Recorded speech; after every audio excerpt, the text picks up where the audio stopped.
Hello and welcome to another Rupal's Chatty Men.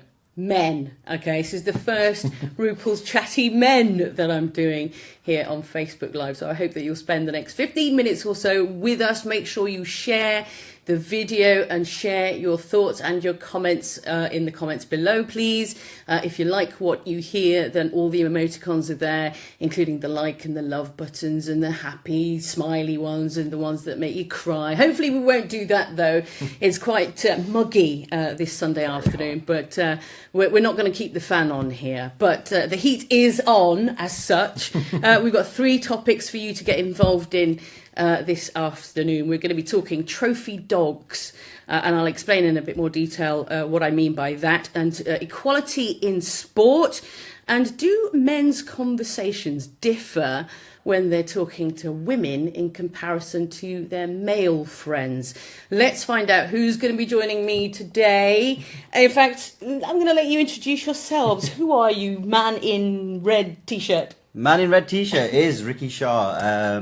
I help people start their own businesses and grow existing ones for my company called Accelerate Yourself. And who are you? Man in cap? I am Man in Cap, also known as Mike Sales from Midlands Movies. That is a local organisation / website that promotes and features and showcases local filmmakers and the filmmaking community in Leicester and beyond.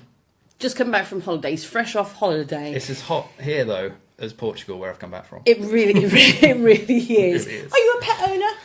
I'm not. I'm also not allowed them in my flat. Okay. So that's one of the main reasons. The other reason I don't want one. But no, my girlfriend has a very big dog. Yeah, called Harley, a big brown chocolate Labrador. So so I see him a lot. I wanted to talk a little bit about trophy dogs because there seems to be, certainly from my knowledge, that I've seen a growing trend, particularly for men, to own a dog that is seen as a trophy in some respects. So the bigger dogs, the bulldogs or the husky type dogs, there's various different types of dogs. I wondered whether that's something both of you have actually noticed. Is there a growing trend as far amongst people that you know, Ricky? Yeah, I think there is. You definitely hit the nail on the head there. So, you see it a lot more. It's probably a lot of the time to do with kind of dominance and kind of power and the way you're kind of seen, really.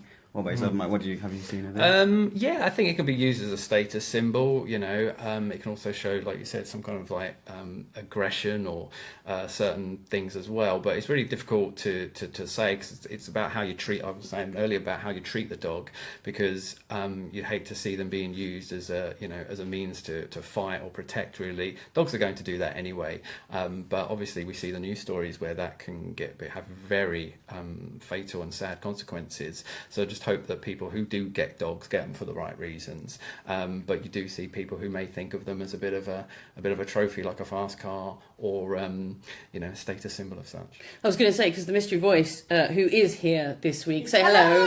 The mystery voice pointed that out beautifully when we were talking off air. How is it that men have kind of moved away from sort of the big sports cars and what have you to now owning a particular type of dog? Is that the next status symbol for blokes to somehow say, look, we're actually, we're tough. This is us. This is cool. I think obviously with the kind of age, in terms of if you look at the economy and things like that, it's more difficult to buy the really big house or get the really nice car. So, you can obviously then look at the fact of what else can you have to kind of improve your status symbol. And we all do it in a different way. Some people do it based on how they look. So, they would go to the gym a lot, look at personal appearance. But others, it's about trying to getting things around them that kind of make you seem more powerful or dominant in a way. That's not for everyone, but it's definitely a way to kind of have a look at your kind of own status and improve that in a way. And is it something you would do you think, Ricky? No, because I have a fear for dogs, so that's probably one of the last things I would do. I'd probably try and get, I think in status, in terms of myself, I think it's just about improving myself in different ways. I'm not sure whether I could actually achieve that by gaining a pet or anything like that. But I think I think I'll just carry on doing what I'm doing and trying to just help everyone else achieve their goals. And I think that's the better way around it, really. Do you think women actually find men more attractive somehow, or are drawn to men who have got, sort of dogs? No, genuinely. I know, like, I don't have a dog, so I can't talk about. My girlfriend tells me a lot about the times where she's in the park and people with dogs congregate together with dogs. But it's like any kind of, pet that you have. You're going to have something in common with someone. So one of the things is you walk on the park. It's quite a social activity, but you do and she's wary of the more I would say aggressive breeds, and we all know that not every breed is like what the stereotype is, but there are certain ones that are considered more aggressive than others, and she's very wary of that.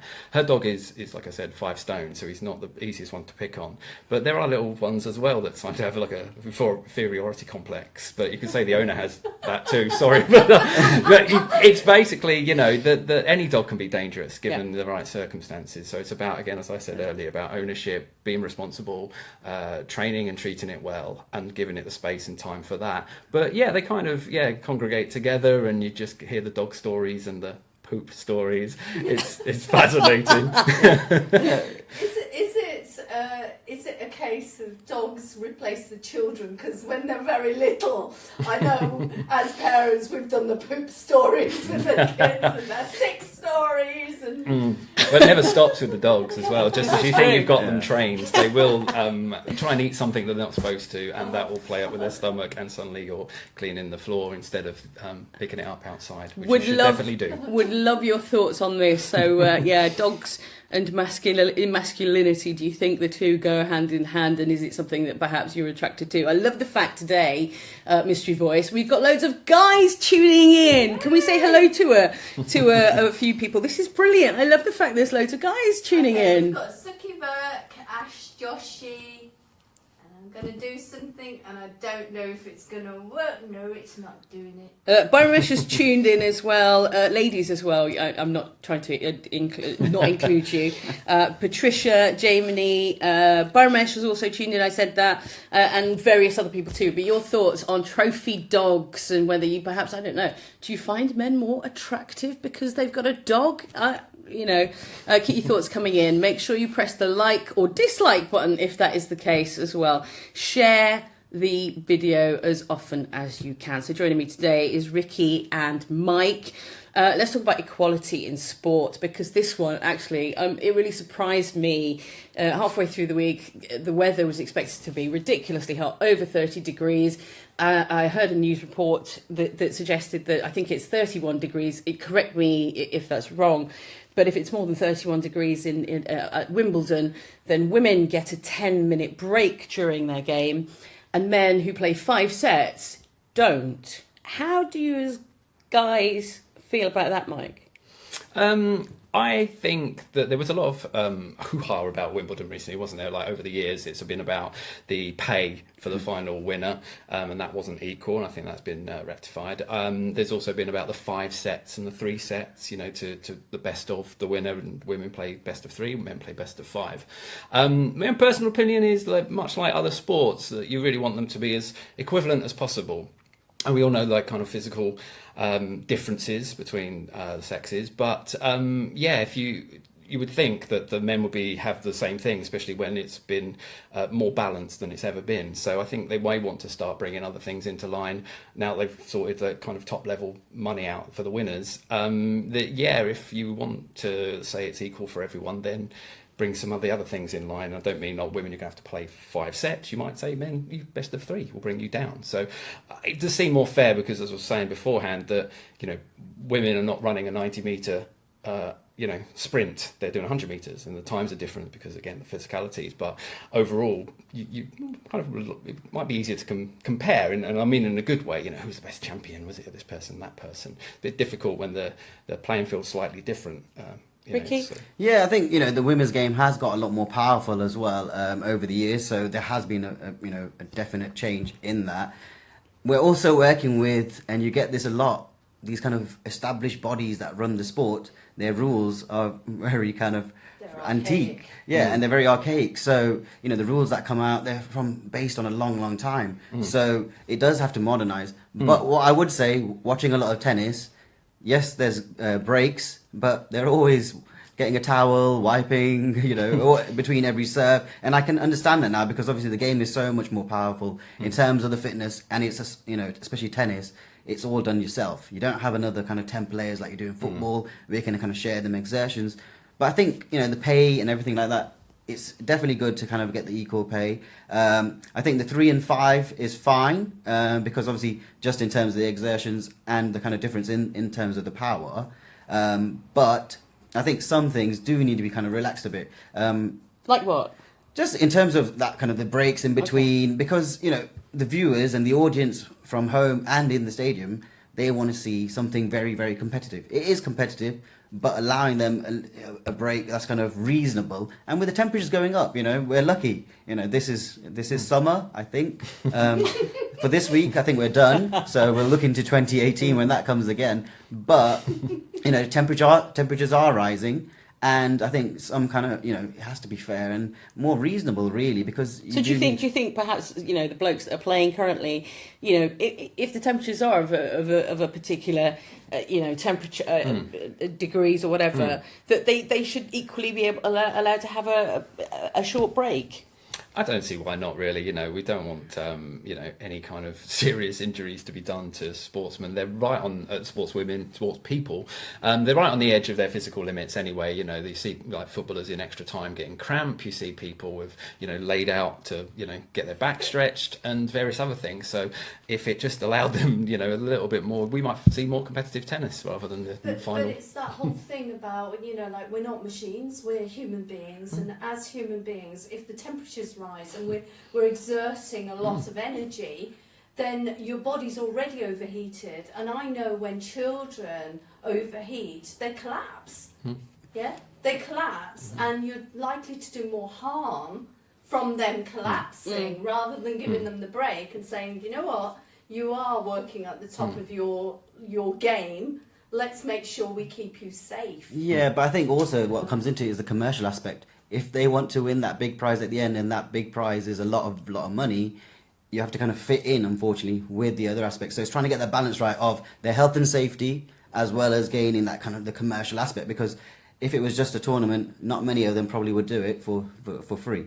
Okay, so, we're going to have to leave that subject for now because we are running over time already. But look, Patricia, I believe, has a thought on this topic before we move on. Patricia says prize money in tennis shouldn't be equal. A woman's game can last less than 2 hours, men's over 5. If it's hot for everyone. Yeah, good points there. Keep your thoughts coming in, even if you're watching this back later. The third and final comment, subject, should I say, on Rupal's Chatty Men today. Loads of people, by the way, have been asking me to do a Rupal's Chatty Men, so here we are. Do men and their conversations differ when they're talking to women in comparison to talking to perhaps their male friends, Ricky? Yes, I think you definitely kind of hit the nail on that again. It's... you do have to kind of be a bit more different. There's certain things you can kind of get away with, certain things you can say. But I think it's about understanding and respecting the person you're actually talking to. So you should know the boundaries of, with your friends, what you can say and what you kind of talk about. And with guys, it's a lot of bravado sometimes as well. You'll talk about a lot of stuff, but then, sometimes, but you do have a few friends that you will tell things that you probably won't tell the others. And it is about sharing. Women share a lot. Sometimes too much, and it can take a longer time. So with guys, just lost all those viewers. So with guys, it kind of tends to be a little bit more to the point, but they will then pick out one of their close friends or colleagues that they'd rather share some information with. And so I think it's done in a way where it's kind of hidden a bit. What is that about, though? Why is it, you as a man can't talk to another man, on the same level and talk about sort of feelings? Why can't you talk about... just kind of slap each other is it you're right, mate. I'm not sure that's always true. I don't true? feel that I have that with a lot of my friends. I've been through a lot of emotional turmoil recently, so my friends have been really good, especially when I've been really in not a great place and out in public, and I feel more embarrassed embarrassed for them that they have to put up with me doing that. But if you're in a tough place, you'll, as Ricky rightly said, you'll find someone, man or woman, to talk through issues. If you've got good friends, if that was something as well, you do always try and find the thing you have in common with the person, and it doesn't matter which sex they are. But do you, I mean, Mike, very quickly, because we're sort of rapidly running out of time, and thank you all for tuning in. Marissa, Sandra, Bav, Ash, etc., loads of you. And make sure you keep those comments coming in as well. You were talking about being at work and, you know, being in a mainly sort of female organisation. So for you, talking about the menopause and things like that, was I mean, was that difficult? Was that awkward for you? No, the only difficult was that I'm very open. I'm not offended easily by anything, jokes, etc. I'm quite a thick skin. What it was, though, I didn't like the sometimes double standard where we'd be sitting there, because there were so few men, we'd be like, oh, can we just talk football as a cliche or whatever. But say we're talking sports or film or something I'm really passionate in. And then the kind of, we have people rolling their eyes and you do that. And then they, a group of ladies would talk about their things and we would go, oh, what's come on. That? That's what I want to know. What's that thing? Everyone reply back what you think. What the things are. What's it okay, that just we menopause women do? medication then. I've had that in the office and I was just like, I'm having my lunch here. So it would sometimes be like, but again, Ricky was right about whatever level you find with anyone is the appropriateness. I said to you before we did it live that I'm more concerned about people speaking like out of turn, no matter what, that they're not appropriate like for that conversation. If I was having dinner with someone for the first time and they came out with lots of offensive things, I'd be like, well, I don't know you. I don't know whether you're joking. I don't know whether this is serious. Hope I haven't offended you on this show. Yeah, so who is this guy? No, it's been great, and so you still push those boundaries. You find the boundaries, exactly as Ricky said, and I think that's really important. But no matter who you speak to. So is it a case that are you different as men to the previous generation because you are more capable of talking to anyone about your feelings? Yeah, and no, for sure. I kind of help my friends a lot in terms of when they've got problems or anything like that. And recently, I've been going through a tough time myself. But you do choose the close friends that you have. But you do kind of put again because it's personal stuff. So you kind of share it with the ones that you really trust, and the ones that you kind of feel you don't have to pretend and put up a kind of a front. The ones that you can actually just show your true self. Yeah. And I think that's what it's about. Sometimes you don't want to show everyone, No. but you do need, when you are kind of showing signs of kind of flailing a little bit, you need one of your friends to say, all right, let's go and talk about this, or let's get away from this situation and go and talk about it. So men are capable totally of that, but we just do it in a different way. Lots of likes across I think you also get like gender Facebook stereotypes for a reason, but you rightly said as time has moved on, they've become much more fluid in all different ways, and therefore you will still get the blokes talking their sports and stuff in one area, and you might get ladies speaking about another subject in another, but that's much more fluid now, and those kind of 1950s, you're the man doing this and you're the woman doing that, I think we're quite a way beyond that, to be honest. We'll leave it there because we have absolutely run out of time. But thank you so much for joining us on the programme today. Bina, Surin and many others. You can leave your comments later when you watch this back. Make sure you share and join us again in a couple of weeks' time where we're back to chatty women. But in the meantime, thank you, Mike, and thank you, Ricky. Can we have a break? 10-minute break? Just like in tennis? It's a bit late now. No, you can't. See you later. Bye. Bye.